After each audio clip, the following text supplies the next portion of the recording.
喺呢個寧靜嘅早晨，當晨光慢慢咁醒過嚟，我輕輕咁為你獻上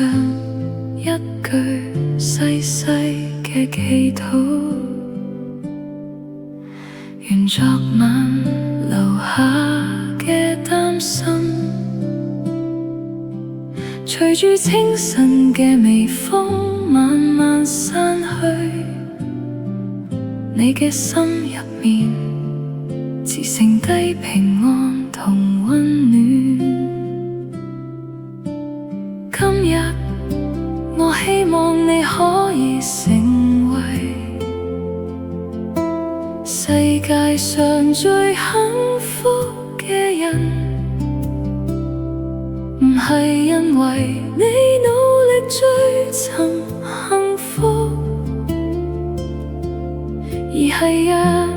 幸福自然咁喺你身邊停留，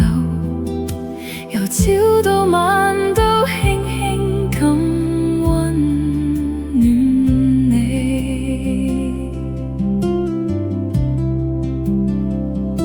願你每一步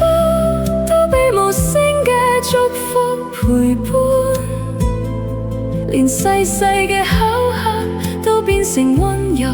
嘅禮物送俾你。深深吸一口氣，慢慢呼出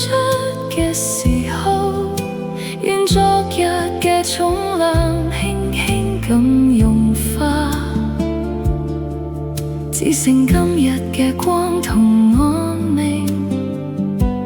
留喺你身邊。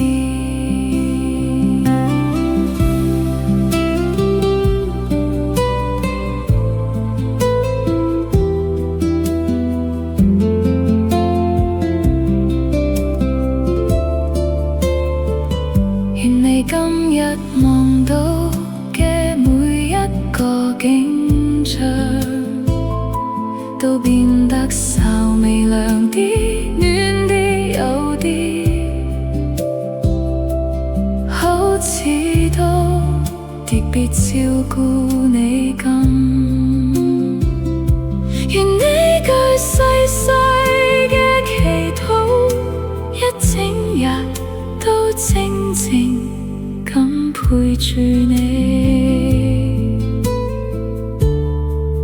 帶住我